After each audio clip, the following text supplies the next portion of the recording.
हाय hello नमस्कार welcome to geography. My name is Siddharth और आप और हम पढ़ रहे हैं फिज़िकल ज्योग्राफी के सेक्शन में जियोमॉर्फोलॉजी। जियोमॉर्फोलॉजी में हम लोगों ने पढ़ना स्टार्ट किया था ज्वालामुखी क्रियाओं से। ज्वालामुखी क्रियाओं को पढ़ने के पश्चात हम लोगों ने कंप्लीट किया था समस्थिति को। समस्थिति या आइसोस्टेसी का चैप्टर 2 वीडियोस के माध्यम से कंप्लीट हुआ है और इसी जियोमॉर्फोलॉजी या भू आकृति विज्ञान को आगे बढ़ाने के क्रम में आज हम लोग पढ़ेंगे चट्टाने या रॉक्स। चट्टाने जियोमॉर्फोलॉजी के जो बेसिक चैप्टर्स हैं उनमें से एक है। चट्टाने हम लोग क्यों पढ़ते हैं, क्या इनका महत्व है? सबसे पहले आप इस बात का ध्यान रखिए कि जब हम लोग जियोमॉर्फोलॉजी पढ़ते हैं तो जियोमॉर्फोलॉजी क्या है। जियोमॉर्फोलॉजी बेसिकली वो विज्ञान है जिसमें हम लोग पृथ्वी के भूपटल का अध्ययन करते हैं। मतलब पृथ्वी की जो ऊपरी सतह है, हम लोग जब उसका अध्ययन करते हैं तो वो हम लोग जियोमॉर्फोलॉजी पे करते हैं। जब हम लोग फिजिकल ज्योग्राफी की बात करते हैं या भौतिक विज्ञान की बात करते हैं, भौतिक भूगोल की बात करते हैं, तो भौतिक भूगोल के अंदर जियोमॉर्फोलॉजी, ओशनोग्राफी और क्लाइमेटोलॉजी, यूँ कहें तो भू आकृति विज्ञान, जलवायु विज्ञान और समुद्र विज्ञान जैसे 3 या 4 विषय, अगर आप जैव विज्ञान को भी जोड़ लें तो 4 इसके उपविभाग हैं, जिनमें जियोमॉर्फोलॉजी एक उपविभाग है। अब आप देखिएगा जियोमॉर्फोलॉजी के अंदर हम लोग देखते हैं कि पृथ्वी की जो ऊपरी सतह है, जो भू परपटी है, उसका हम लोग अध्ययन कर रहे हैं। और ऊपरी सतह का जब हम लोग अध्ययन करते हैं तो सबसे बड़ी चीज़ आती है चट्टाने, रॉक्स। तो वो भी बहुत तरीके की होती है। जब हम लोग इसका गहराई से अध्ययन करेंगे तो हमें पता चलेगा कि पृथ्वी के निर्माण के क्रम में इस लंबे कालखंड के अंदर, ये जो लंबा एरा है, जो टाइम पीरियड है, इसके अंदर बहुत तरीके की चट्टानें बनती है और विभिन्न तरह की चट्टानों की भिन्न भिन्न विशेषताएं होती है। और यही चट्टानें आगे जाके मृदा के निर्माण में सहयोग देती है और अलग अलग तरीके की मृदा का निर्माण भी होता है। तो इन चट्टानों का महत्व बहुत ज़्यादा है। तो इस पूरे चैप्टर के अंदर आज हम लोग इन चट्टानों के विषय में अध्ययन करेंगे कि कौन कौन सी चट्टानें हैं, क्या इनके प्रकार हैं, क्या इनकी प्रमुख विशेषताएं हैं और किस किस प्रकार से इनका वर्गीकरण किया जा सकता है। तो आप लोग इस वीडियो के माध्यम से बने रहिए। कोशिश करेंगे एक ही वीडियो में पूरा चैप्टर कंपाइल हो जाए। बने रहिएगा इस वीडियो के माध्यम से। सबसे पहली बात तो अगर हम लोग बात करें तो चट्टानें कहते किसे हैं। आप देखिएगा कि चट्टानें क्या है, उन खनिज पदार्थों का मिश्रण है, उन भौतिक मतलब उन सारे खनिज पदार्थों का, मिनरल्स का एक ऐसा सॉलिड मिश्रण है जिनसे बनकर के एक स्टेबल और सॉलिड चीज़ बनती है जिसे हम लोग चट्टान कहते हैं। ये बेसिकली कई सारे मिनरल्स का, कई सारे रिसोर्सेज का, कई सारे धातु अधातुओं का मिश्रण है ये। अब आप समझिएगा कि पृथ्वी के धरातल पर लगभग 500 प्रकार के खनिज पाए जाते हैं। मिनरल्स जो है लगभग 500 प्रकार के पाए जाते हैं, परंतु उन 500 प्रकार के खनिजों में मात्र 24 इस प्रकार के खनिज हैं जो चट्टानों के निर्माण में सहयोग देते हैं। उन्हें हम लोग कहते हैं रॉक फॉर्मिंग मिनरल्स, ऐसे खनिज जिनसे चट्टानों का निर्माण हो सकता है। वो 24 प्रकार के इस प्रकार के खनिज हैं जिनके अलग अलग अनुपात में अलग अलग प्रकार की चट्टानों का निर्माण होता है। तो सबसे पहले निर्माण विधि के अनुसार किस प्रकार से बन रहा है, उस विधि के अनुसार अगर हम लोग चट्टानों का वर्गीकरण करें तो सबसे पहला वर्गीकरण होता है, देखिएगा आप, आग्नेय चट्टानें, अवसादी चट्टानें और रूपांतरित चट्टानों का। तो बेसिकली ये क्या है, हम लोग इस चैप्टर के अंदर हम लोग इसी चीज़ का अध्ययन करेंगे कि आग्नेय चट्टानें क्या है, अवसादी चट्टानें क्या है और रूपांतरित चट्टानें क्या है। चैप्टर को मैं स्टार्ट करूं और हर एक जो उपविभाग है उसका हम लोग अध्ययन करें, उससे पहले मैं आपको इन शॉर्ट इस चीज़ को समझा देता हूं कि क्या होता है इन तीनों के मध्य मुख्य अंतर। सबसे पहले आप देखिएगा आग्नेय चट्टानें क्या है कि पृथ्वी के अंदर जो मैग्मा है उसके पृथ्वी के अंदर ही अथवा बाहर जम जाने से जो चट्टानें बनती है, लावा के जमने से अथवा मैग्मा के जमने से जिन चट्टानों का निर्माण होता है उन्हें हम लोग इग्नियस रॉक या आग्नेय चट्टानें कहते हैं। इनका सीधा संबंध ज्वालामुखी के लावा से है। क्लियर है, आई होप। फिर अगर हम लोग बात करें कि रूपांतरित चट्टानें क्या होती है, या चलो पहले देख लेते हैं अवसादी चट्टानें क्या होती है। देखिए, मान लीजिए यहाँ कोई आग्नेय चट्टान है। अब बहुत लंबे कालक्रम में जब हवा के द्वारा, मृदा के द्वारा, जल के द्वारा इनका अपर्दन होगा और कहीं पर जाकर के निक्षेपण होगा, यहाँ से कटी टूटी और कहीं पर जाकर डिपॉजिट हो गई। डिपॉजिट होने के बाद धीरे धीरे जम जाने से, ताप के कारण, दाब के कारण जम जाने से उन अवसादों का, जो आग्नेय चट्टानों से जो अवसादें प्राप्त हुई है, उनका जब निक्षेपण हो जाता है तो अवसादी चट्टानें बन जाती हैं। यहाँ अवसादी चट्टान बड़ी है, यहाँ आग्नेय चट्टान बड़ी है। लंबे कालखंड के अंदर जब इन दोनों के ऊपर अलग अलग तरीके का दाब लगता है, अलग अलग तरीके का ताप लगता है तो इनमें कई सारे रासायनिक और भौतिक परिवर्तन हो जाते हैं। इस रासायनिक और भौतिक परिवर्तनों से बनती है रूपांतरित या कायांतरित चट्टानें। तो बेसिकली इन तीनों के अंदर ये मोटा मोटी डिफरेंस है। आई होप आपको ये तीनों का डिफरेंस समझ में आ गया होगा, नहीं भी आया होगा तो वैसे भी ये वीडियो इसी से संबंधित है। आगे देखते हैं। सबसे पहले आग्नेय चट्टानें, इसे हम लोग बोलेंगे इंग्लिश में इग्नियस रॉक। अब आप देखिए, आग्नेय चट्टानों को हम लोगों ने बिल्कुल एज इट इज ज्वालामुखी क्रियाओं वाले चैप्टर में हम लोगों ने पढ़ रखा है। हमने देखा था बेथोलिथ, लेथोलिथ, फेकोलिथ, डीप, सील, तो ये सारे के सारे जो थे, डाइक और सील वगैरह, ये सारे के सारे हम लोगों ने आग्नेय चट्टानों में देखे थे। तो बेसिकली अगर इसकी मोटी मोटी परिभाषा देखें तो ज्वालामुखी उद्गार के समय भूगर्भ से निकलने वाला लावा ही धरातल पर जमकर ठंडा हो जाता है और उसके पश्चात आग्नेय शैलों का निर्माण होता है। अब आप देखिएगा, जब पृथ्वी की उत्पत्ति हुई होगी, आप सोचिए जब पृथ्वी की उत्पत्ति हुई होगी, जब पृथ्वी बन रही होगी, जब धरातल पर बहुत सारी ज्वालामुखी क्रियाएं हो रही होगी पृथ्वी के धरातल पर, तो सबसे पहले आग्नेय चट्टानों का ही निर्माण हुआ होगा जब पृथ्वी की उत्पत्ति हुई होगी तब। क्योंकि सबसे पहले तो ज्वालामुखी क्रियाएं हुई होगी, सबसे पहले तो आग्नेय चट्टानें बनेगी, तभी तो उनका अवसाद से अवसादी बनेगी। जब उन आग्नेय चट्टानों पर ताप और दाब लगेगा तभी तो रूपांतरित होकर के कायांतरित चट्टानें बनेंगी। तो सबसे पहले जो चट्टानों का निर्माण होता है उन्हें हम लोग कहते हैं आग्नेय चट्टानें। क्योंकि इनका निर्माण बहुत पहले हो गया इसलिए इन्हें प्राथमिक शैल भी कहते हैं। ये बेसिकली रवेदार होती है, मतलब क्रिस्टलाइन होती है, मतलब तेजी से ठंडे हो जाएंगे तो बड़े बड़े क्रिस्टल बनते हैं और धीरे धीरे ठंडा होने पर छोटे छोटे क्रिस्टल इसमें बनते हैं और कठोर प्रकृति की होती है। आप देखिए, जब लावा जमता है ना तो काफ़ी कठोर होता है, वो काफ़ी सॉलिड होता है, तो काफ़ी कठोर प्रकृति की है। आप देखिए, जब उसमें पानी डालेंगे तो पानी उसके अंदर प्रवेश नहीं होता है, मतलब पानी उसके अंदर चुएगा नहीं अंदर, मतलब जो पानी है वो परमिएबल नहीं है, चट्टान के अंदर नहीं जाएगा। तो इसके लिए इसे कहते हैं ये जल के लिए अप्रवेश्य चट्टानें हैं। और क्योंकि ये जल के लिए अप्रवेश्य है और जल के साथ कम क्रिया करती है, अतः रासायनिक अपक्षय या रासायनिक अपर्दन से भी ये सबसे कम से कम प्रभावित होती है। अब आप देखिएगा, मैं आपको एक छोटा सा एग्जांपल समझाता हूँ। आपने चौक देखी होगी जिससे हम लोग बोर्ड पे लिखते हैं, वो एक प्रकार की छोटी सी चट्टान समझिए उसको, वो चूना पत्थर से बनी हुई है। अब आप देखिए, क्योंकि वो जो एक प्रकार से आग्नेय चट्टान नहीं है, तो जब आप देखिएगा, जब आप उसको पानी में डालते हैं या पानी उसके ऊपर डालते हैं तो पानी उसको सौंख लेता है ना। अब आप देखिएगा, जब आप उसको पानी में डालेंगे तो उसमें कई सारी रासायनिक क्रियाएं होंगी कैल्शियम कार्बोनेट के साथ और उसका रासायनिक स्वरूप चेंज हो जाएगा, भौतिक स्वरूप चेंज हो जाएगा। इस प्रकार की चीज़ें आग्नेय चट्टानों के साथ नहीं होती है। इसका सबसे अच्छा एग्जाम्पल आप देखिएगा, आपकी घर की गैस पट्टी जो स्लैब है उसके ऊपर जो ग्रेनाइट लगा हुआ है, वो एक एग्जाम्पल है आग्नेय चट्टानों का। आप उसमें कितना भी पानी डालिए, उसमें कोई रासायनिक क्रिया नहीं होती है, कोई भौतिक परिवर्तन बहुत लंबे समय तक नहीं होते हैं, लेकिन एक बहुत लंबा समय बीत जाए, काफ़ी टाइम, एक बहुत बड़े टाइम पीरियड के बाद लगातार जब भौतिक क्रियाएं उन पर काम करेगी तो अपर्दन होगा। तो यूँ कहा जा सकता है कि यांत्रिक और भौतिक अपक्षय से इनका विघटन अथवा वियोजन हो सकता है, परंतु रासायनिक क्रियाएं इन पर नहीं होती है।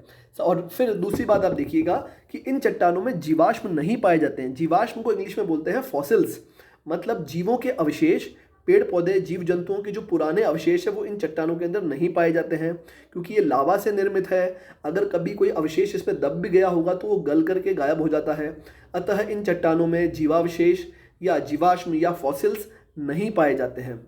अब आप देखिएगा, जितनी भी रूपांतरित चट्टानें हैं, जितनी भी अवसादी चट्टानें हैं, वो सभी की सभी इसी चट्टान से बनी है, आग्नेय चट्टान से बनी है। अतः इन्हें पेरेंट रॉक भी कहा जा सकता है, पैतृक चट्टानें भी हो सकती है। ये क्लियर है? आई होप आपको समझ में आया होगा आग्नेय चट्टानें। इसके एग्जाम्पल में अगर आपसे पूछे तो ग्रेनाइट, बेसाल्ट और डायोराइट, ग्रेबो, प्यूमियस, कई सारी चट्टानें हैं। सबसे अच्छा एग्जाम्पल आपको ग्रेनाइट का मिल जाएगा, जिसको आप काफ़ी ज़्यादा देखते भी हैं अपने डेली लाइफ में। फिर ये हुआ इसका बेसिक।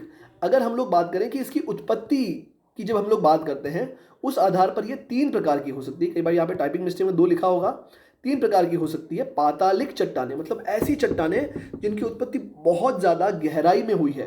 तो देखिएगा, इस प्रकार की चट्टानों ने जो है, इनका निर्माण पृथ्वी के जो भूपर्पटी है उससे काफ़ी ज़्यादा गहराई से होती है। और लावा का जमाव जब गहराई के अंदर होता है तो क्योंकि वहाँ पर तापमान बहुत अधिक होता है, देखिएगा कि जब हम लोग देखते हैं तो वहाँ पर तापमान बहुत ज़्यादा अधिक होता है पृथ्वी के अंदर हम लोग जैसे जैसे दाएंगे, क्योंकि दाब बढ़ता जा रहा है तो ताप भी बढ़ता जाएगा, और ताप बहुत अधिक है, अतः लावा जो है बहुत धीरे गति से, बहुत धीमी गति से ठंडा होता है। इस कारण इसमें जो क्रिस्टल बनते हैं, टुकड़े जो बनते हैं, वो बड़े बड़े टुकड़े बनते हैं। क्रिस्टल जो होता है वो काफ़ी बड़ा बड़ा होता है, जैसे ग्रेनाइट, जैसे ग्रेबो, जैसे डायोराइट, ये इसके एग्जाम्पल हो गए। अब आते हैं मध्यवर्ती आग्नेय चट्टानें। भूगर्भ से निकलने वाला जो मैग्मा धरातल पर तो नहीं पहुंचा, भूगर्भ में भी नहीं रहा, परंतु बीच में कहीं पर जाकर के वो दरारों के मध्य या कोई संधियों के मध्य कोई गैप पड़ा है, उसके मध्य जाके इकट्ठा हो गया और वहां पर वो मैग्मा जम गया। तो इस प्रकार की चट्टानों को मध्यवर्ती चट्टानें कहा जाता है। और आपको पता है कि मैंने मध्यवर्ती चट्टानों का एग्जाम्पल ज्वालामुखी क्रियाओं में आपको बहुत अच्छे से दिया था और बहुत चित्र के माध्यम से समझाया था, परंतु क्योंकि ये चट्टान वाला जो टॉपिक है, रॉक्स वाले टॉपिक का एक विषय है, तो हम लोग उसको इस चैप्टर के अंदर भी पढ़ेंगे।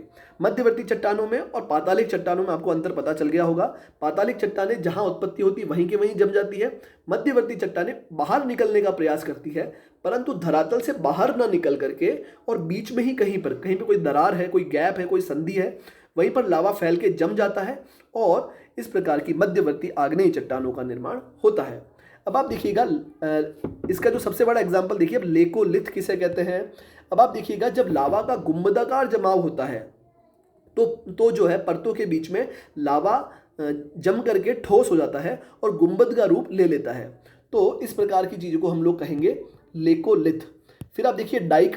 डाइक क्या होता है, जब लावा बाहर निकलते समय लंबवत दीवार के रूप के अंदर में अगर वो जमता है, मान लीजिए कोई दरार इस तरह की है, खड़ी दरार है, लावा निकल रहा था और यहाँ जम गया, तो जो लंबवत लावा जमा है खड़ा, उसे हम लोग डाइक कहते हैं। और इसी प्रकार से जो सील होती है वो क्षितिज जमाव, जब लावा का क्षितिज जमाव होता है तब उसे हम लोग सील कहते हैं। लेपोलिथ क्या होता है, जब लावा का जमाव तश्तरी नुमा हो, कटोरी नुमा हो, तब उसे हम लोग क्या कहेंगे, लेपोलिथ। और इस प्रकार के जमाव हमें दक्षिणी अमेरिका के अंदर देखने को मिलते हैं। जब लावा का जमाव इस प्रकार से लहर नुमा हो तब हम उसे क्या कहेंगे, फेकोलिथ कहेंगे। फिर आता है बेथोलिथ। ये मुख्यतः पर्वतीय क्षेत्रों में पाए जाते हैं जहाँ ज्वालामुखी क्रियाएं क्रियाशील होती है पर नीचे ही जम जाता है। देखिए मान लीजिए यहाँ पर बहुत बड़ा पर्वत है और नीचे ज्वालामुखी क्रियाएं चल रही है, अब वो बाहर तो आ नहीं सकता पर्वत को तोड़ के, तो पर्वत के नीचे ही बड़ा सा गुंबद बन जाता है अंदर, और इस गुंबदाकार स्वरूप को हम लोग बोलते हैं बेथोलिथ। अब आप देखिएगा इसके जो सबसे अच्छे एग्जाम्पल को मैं आपको इस चित्र के माध्यम से समझाने का प्रयास करूंगा। आप इस चित्र को बहुत ध्यान से देखिए। इस चित्र के अंदर आपको ये देखिए, जब लावा का जमाव यहां हुआ है नीचे, सिर्फ नीचे नीचे गुंबद के रूप में जब लावा का जमाव होता है, तब तो इस चीज को हम लोग कहेंगे, क्या कहेंगे, बेथोलिथ। और जब लावा का जमाव तश्तरी नुमा होता है, ये देखिए तश्तरी नुमा मतलब प्याले के नुमा, कटोरी नुमा, इस तरह की चीज को हम लोग कहते हैं लेपोलिथ। जब लावा का जमाव खड़े रूप में, ये देखिए ये खड़ा रूप है ये वाला, इस तरह की संरचना को हम लोग कहेंगे डाइक। और जब लावा का जमाव क्षितिज रूप में होता है, ये क्षितिज रूप से लावा जम रहा है, इसे हम लोग कहेंगे सिल। और अब आप देखिएगा कि सबसे पहले तो लावा ऊपर की ओर जाता है और फिर ऊपर की तरफ गुंबद बनाता है। इस प्रकार की संरचना को हम लोग कहते हैं लेकोलिथ। तो बेसिकली ये लावा अगर यहाँ जमता, नीचे की तरफ जमता, तब तो ये कहलाता पाताली आग्नेय चट्टानें, और अगर लावा बाहर की तरफ जमता तब हम लोग इसे कहते हैं बाहरी आग्नेय चट्टानें। परंतु लावा ना तो बिल्कुल नीचे है ना ऊपर है, बीच के अंदर कहीं कहीं दरारों में और संधियों में जमता है, तो इस प्रकार की संरचना को हम कहेंगे मध्यवर्ती आग्नेय चट्टानें। आई होप इस डायग्राम के माध्यम से आपको ज़्यादा अच्छे से समझ में आया होगा। अब आप देखिए बाह्य आग्नेय चट्टानें किन्हें कहते हैं। ऐसी चट्टानें जो लावा जो है, जो मैग्मा है, बाहर आकर के लावा का रूप ले ले और बाहर जमे। धरातल के ऊपर हमें दिख रहा है कि मैग्मा आ गया है और लंबे कालांतर में वहां पर वो जम जाए, इस प्रकार की चट्टानों को हम लोग कहेंगे बाह्य चट्टानें। तो अब आप देखिएगा ज्वालामुखी उद्भेदन के समय जब मैग्मा धरातल पर आ जाता है और धरातल पर आने के बाद जब वो ठंडा होता है, तो इस प्रकार की चट्टानों का निर्माण होता है।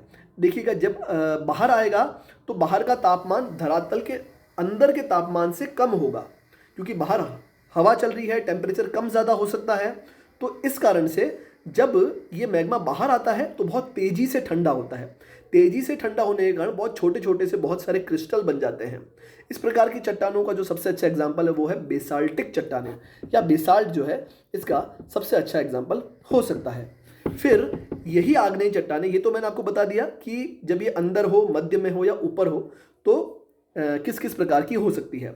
परंतु अगर इनकी रासायनिक संरचना की बात करें, आग्नेय चट्टानों का रासायनिक वर्गीकरण करें, तब हम इसे दो भागों में वर्गीकृत कर सकते हैं। पहला है अम्लीय चट्टानें, दूसरा है क्षारीय चट्टानें। इंग्लिश में बोले तो एसिडिक रॉक और एल्कलाइन रॉक्स।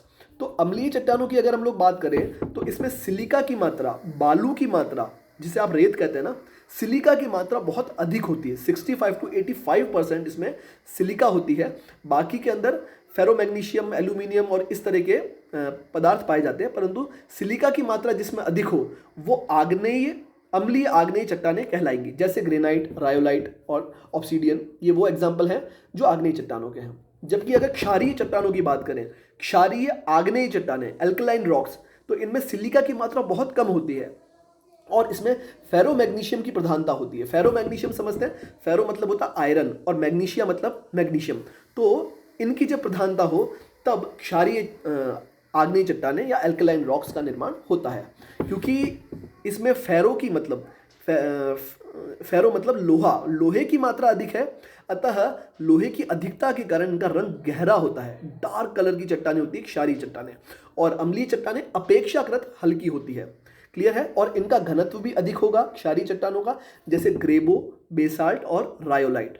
तो सबसे पहले तो आपको क्षारीय आग्नेय चट्टानें और अम्लीय आग्नेय चट्टानों में अंतर पता होना चाहिए कि कौन सी आग्नेय चट्टानों का वर्गीकरण जब हम लोग करेंगे। जैसे फॉर एग्जांपल ग्रेनाइट हो गया, रायोलाइट हो गया, ऑब्सीडियन हो गया, ये सारी की सारी चट्टानें अम्लीय आग्नेय चट्टानें हैं। वहीं जब ग्रेबो की बात करेंगे, बेसाल्ट की बात करेंगे, रायोलाइट की बात करेंगे, तो ये सारी की सारी क्षारीय आग्नेय चट्टानें हैं। सिलिका की मात्रा आग्नेय वाले में ज़्यादा है, अम्लीय वाले में ज़्यादा है, और सिलिका की मात्रा जब हम लोग कम की बात करें तो वो क्षारीय आग्नेय चट्टानों की विशेषता होती है। आई होप अब आपको ये आग्नेय चट्टानों में कहीं दिक्कत नहीं आएगी। अब आप देखिएगा कि पूर्व की चट्टानें हैं, मान ली बहुत पुरानी चट्टान है और उसके ऊपर एक टोपी समान, देखिए मैं आपको इसको बना के दिखाता हूँ कि कोई पुरानी चट्टान है और टोपी नुमा आकृति ऊपर की तरफ बनी रह जाती है। तो ये जो आकृति है, देखो एक बहुत बड़ी चट्टान थी पहले, और निरंतर काल में पवन के द्वारा, वायु के द्वारा, जल के द्वारा अपर्दन हुआ और जो सॉफ्ट चट्टानें थी वो घिस गई, लेकिन जो कठोर आग्नेय चट्टान का जो टॉप था ऊपर वो बच गया। ये देखिए, तो इस प्रकार की जहाँ पर भी संरचना मिले उसे हम लोग क्या कहेंगे, उसे हम लोग कहते हैं मैसा। क्लियर है, उसे हम लोग क्या कहेंगे, मैसा। ये आकार में छोटा होता है, परंतु जब इसका और भी छोटा रूप अगर हम लोग देखें, ये वैसे भी छोटा है लेकिन इससे भी अगर छोटा रूप देखें तो हम लोग उसे कहते हैं बुटी। आई होप मेसा और बुटी आपको समझ आ गया होगा। ये है बेसिकली आग्नेय चट्टानें। अब आप देखिएगा इस चित्र के माध्यम से, ये कोई ज्वालामुखी क्रिया हो रही है। जो फर्स्ट नंबर का जो पॉइंट दिख रहा है आपको यहाँ पर नीचे, ये देखिए, ये फर्स्ट नंबर का, ये अंतर्भेदी आग्नेय चट्टानें हैं। ये देखिए, जब 3 नंबर, 5 नंबर, 6 नंबर, 2 नंबर, ये यहाँ पर जब इनका जमाव होगा तो ये मध्यवर्ती आग्नेय चट्टानें बनेंगी, सील, डाइक, बैथोलिथ, लेकोलिथ। और जब बाहर की तरफ चट्टानों का जमाव होता है तो बाहरी आग्नेय चट्टान ये कहलाती है। तो इस चित्र के माध्यम से आप देख सकते हैं, और इसके अंदर कौन सी चट्टानें हम लोग किसे किसे कहेंगे ये मैंने इसके अंदर आपको बता दिया है। वीडियो पॉज करके आप इसे पढ़ सकते हैं। तो ये वीडियो ज़्यादा लंबा ना हो, इसीलिए नेक्स्ट वीडियो में मैं अब आपको अवसादी चट्टानें और कायांतरित चट्टानों के विषय में बताऊंगा। मैंने वैसे प्रयास किया था कि इस वीडियो को एक ही वीडियो में कंप्लीट कर दूं, लेकिन इसको लंबा एक्सप्लेनेशन के चक्कर में वीडियो लंबा हो जाता है। और तो आपके अध्ययन की सुविधा के लिए वीडियो छोटे छोटे पार्ट में आते हैं ताकि आप उसको आराम से देख सकें। तो बने रहिएगा नेक्स्ट वीडियो में चैप्टर कंप्लीट हो जाएगा। Thank you very much. और आप लोग पढ़ते रहिए, ऐसे ही बढ़ते रहिए। Thank you.